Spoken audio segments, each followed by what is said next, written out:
नमस्कार, आप देख रहे हैं न्यूज 18। मैं हूं आपके साथ मेनका चौधरी। महासंग्राम सीधे मध्य प्रदेश आपको लिए चलते हैं, जहां पर सीएम योगी आदित्यनाथ की जनसभा नरसिंहपुर में हो रही है। नरसिंहपुर विधानसभा क्षेत्र से ये सीधी तस्वीरें।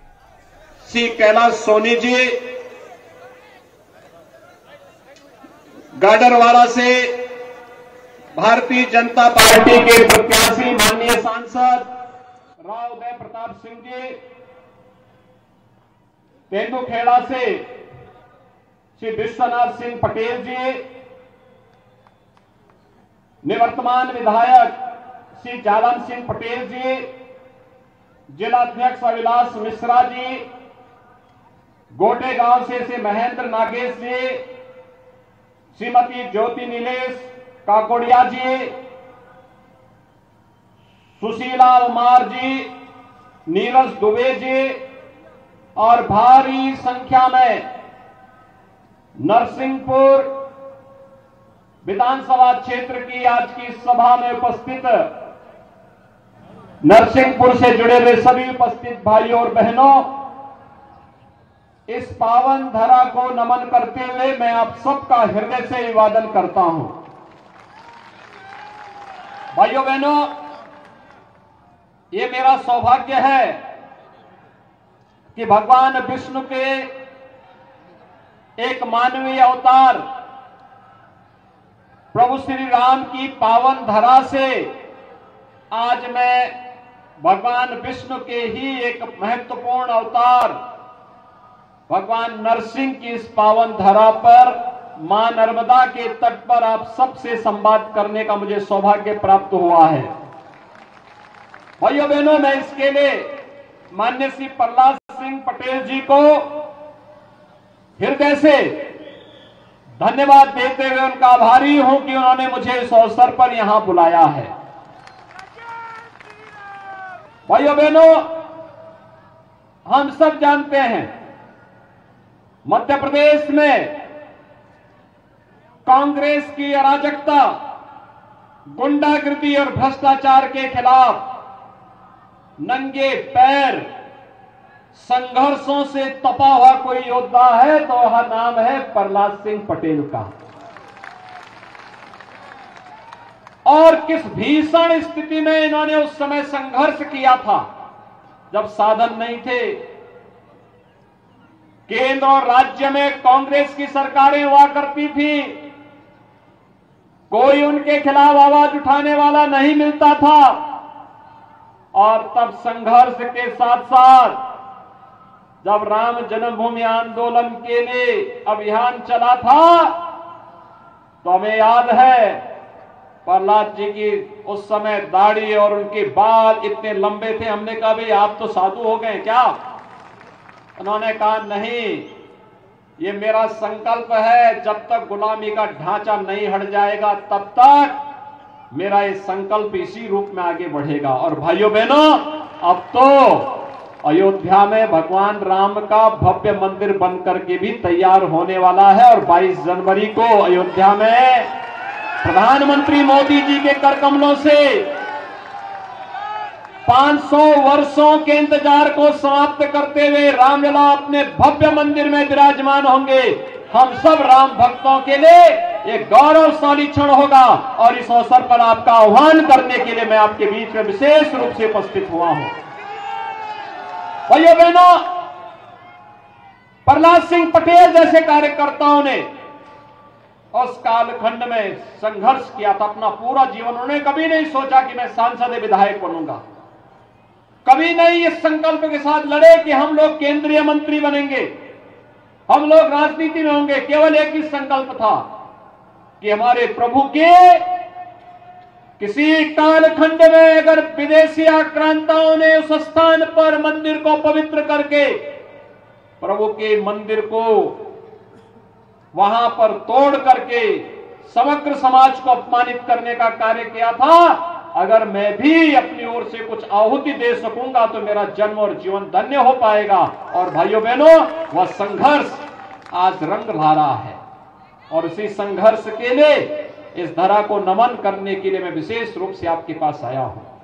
भाइयों बहनों, दो चीजें बहुत साफ है। एक है जिसको हम कहते हैं समस्या, और एक है समाधान। दो ध्रुव हैं। एक ध्रुव है जो नकारात्मक सोच के लिए जाना जाता है, वह समस्या है। और भाइयों बहनों, मैं सच कहूं तो कांग्रेस इस देश की समस्या है। आप मानते हैं ना? देखिए, देश का विभाजन कांग्रेस के कारण हुआ, अन्यथा पाकिस्तान और बांग्लादेश नहीं बनते। अगर कांग्रेस के नेताओं की अति सत्ता लिप्सा नहीं होती तो देश विभाजित नहीं होता, अखंड भारत होता, अखंड भारत होता। भाइयों बहनों, लौह पुरुष सरदार वल्लभ भाई पटेल ने 1947 में देश आजाद होते ही सोमनाथ के मंदिर के पुनरुद्धार का कार्य किया था। लेकिन कांग्रेस के उस समय के नेता, देश के प्रधानमंत्री जवाहरलाल नेहरू जी ने सोमनाथ मंदिर के पुनरुद्धार का विरोध किया था।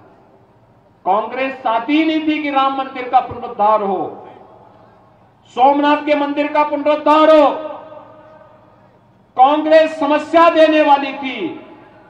लेकिन भाइयों बहनों, जैसे ही उत्तर प्रदेश में डबल इंजन की भाजपा की सरकार आई और प्रधानमंत्री मोदी जी के आह्वान पर आज समस्या का समाधान हो गया। मैं देख रहा था, राहुल जी कल से परसों से केदारनाथ धाम में दर्शन करने के लिए गए हैं। तो मुझे एक सुखद अनुभूति हुई कि चलिए, राहुल जी को पूर्वाभास हो गया है कि अब कांग्रेस के लिए कोई जगह नहीं बची है। मध्य प्रदेश में कांग्रेस का सफाया तय है और इसीलिए उन्होंने पहले ही केदारनाथ धाम की यात्रा का रास्ता अपना लिया है। भाइयों बहनों, केदारनाथ धाम कांग्रेस की राज्य में, जब उत्तराखंड राज्य में और केंद्र में सरकार थी, तब उत्तराखंड में केदारनाथ धाम पूरी तरह प्राकृतिक आपदा की चपेट में आ गया था। हम सब आभारी हैं प्रधानमंत्री मोदी जी के, जिन्होंने केदारनाथ को एक भव्य स्वरूप देकर के केदारपुरी के रूप में पुनर्स्थापित कर दिया है। महाकाल का महालोक आज शिवराज सिंह चौहान जी के नेतृत्व में मध्य प्रदेश में एक नई अनुभूति करा रहा है। और वैसे ही अयोध्या में भगवान श्री राम का भव्य मंदिर हो या काशी में काशी विश्वनाथ धाम एक नई अनुभूति कराता है। भाइयों बहनों, विकास की योजनाओं के बारे में अगर आप देखेंगे, इंफ्रास्ट्रक्चर के जो कार्य हो रहे हैं, highway, railway, airport, AIIMS, IIT, IIM, नए नए संस्थान बन रहे हैं और पर्यटन की दृष्टि से जिस प्रकार के विकास के कार्यों को एक नई ऊंचाइयों तक पहुंचाने का कार्य हुआ, नई तेजी के साथ आगे बढ़ाने का काम हुआ। प्रहलाद जी जब केंद्र सरकार में पर्यटन और संस्कृति मंत्रालय देख रहे थे, उस दौरान उन्होंने देश के अंदर हर प्राचीन धार्मिक स्थलों को एक नया स्वरूप देने का बड़ा अभियान प्रारंभ किया था और कोई प्रमुख धार्मिक स्थल ऐसा नहीं था जिसके लिए उन्होंने उस समय धनराशि देकर के अपनी विरासत को सम्मानित करने का कार्य और गौरवान्वित करने का कार्य ने किया हो।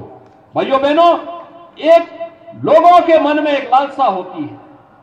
यह कार्य 1947 में भी हो सकता था, उसके बाद बनी हुई कांग्रेसियों की विभिन्न सरकारों में भी हो सकता था, उन्होंने नहीं किया। और भाइयों बहनों, गरीब कल्याणकारी योजनाओं की बात आप लेंगे, जो आज हर घर में शौचालय बन गए हैं। केंद्र और राज्य में कांग्रेस की सरकारें लंबे समय तक कार्य किए।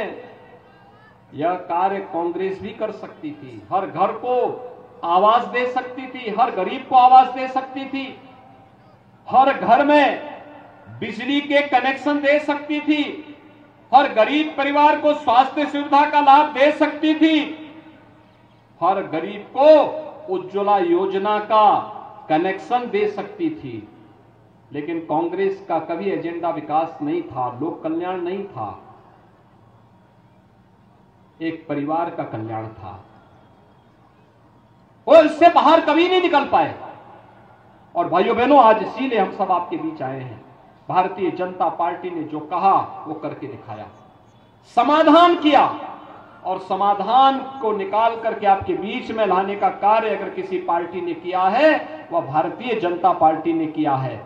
चाहे वह देश की सुरक्षा का हो, देश की समृद्धि का हो, लोक कल्याण का हो, युवाओं के रोजगार का हो, चाहे वह पेयजल की समस्या का समाधान का हो, चाहे खेती की समस्या का समाधान का हो, चाहे वह प्रधानमंत्री किसान सम्मान निधि की योजना के माध्यम से हर किसान को सम्मानित करने का कार्य हो। ये सभी कार्य तो भारतीय जनता पार्टी ने, प्रधानमंत्री मोदी जी ने किया। और भाइयों बहनों, इसीलिए हम सबका एक संकल्प होना चाहिए। आप देखिए ना, भारतीय जनता पार्टी ने विधानसभा चुनाव की जिससे मध्य प्रदेश में किसी भी प्रकार का कोई कंफ्यूजन दूर हो सके, केंद्रीय मंत्रियों को भी विधानसभा के चुनाव में उतार करके जनता से कहा है, आप चिंता मत करिए, आपके साथ हमारे एक एक कार्यकर्ता खड़ा होकर के जनता के साथ हमेशा उनके सुख दुख में खड़ा होकर के कार्य करेगा। और भाइयों बहनों, उसी में श्री प्रहलाद सिंह पटेल जी भी नरसिंहपुर से आपके प्रत्याशी के रूप में आपके बीच में है। जनता के बीच में जो उत्साह है, मैं भी हेलीपैड से आ रहा हूं, जगह जगह पर हजारों की भीड़ खड़ी है, हजारों की भीड़ खड़ी है। ये भीड़ इस बात की साक्षी है, ये भीड़ इस बात की साक्षी है कि प्रहलाद जी को तो पहले से वे नेता मानते हैं, उनके साथ उनके संघर्षों में वे लगातार कार्य करने के लिए तैयार हैं। बस एक आह्वान की आवश्यकता है। और भाइयों बहनों, उसी आह्वान के लिए मैं आया हूं, क्योंकि प्रहलाद जी तो इंतजार कर रहे होंगे 22 जनवरी की, और मैं आपको आह्वान करूंगा, प्रहलाद जी को इतने भारी बहुमत से विजयी बनाइए कि वो आप लोगों को लेकर के भी अयोध्या पहुंचे 22 जनवरी के बाद। भाइयों बहनों, मैं आप सबसे ये अपील करूंगा, यहां पर हमारे राव उदय प्रताप सिंह जी भी है, गाडरवाड़ा से प्रत्याशी हैं, श्री विश्वनाथ सिंह पटेल जी भी है तेंदुखेड़ा से।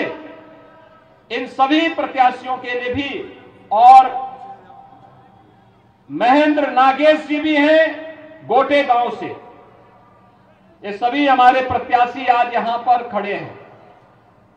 भाइयों बहनों, आप सबसे मेरी अपील होगी, कमल चुनाव चिन्ह पर इन सभी प्रत्याशियों को भारी बहुमत से विजयी बना करके मध्य प्रदेश की विधानसभा को और भी अच्छे तरीके से इस जनपद की दृष्टि से, क्षेत्र की दृष्टि से गौरवान्वित करने की अपील करता हूं। क्या आप सभी सहमत हैं? सभी लोग सहमत हैं? सभी लोग सहमत हैं? तो फिर मेरे साथ बोलेंगे, भारत माता की, भारत माता की, भारत माता की जय श्री राम, जय जय श्री राम।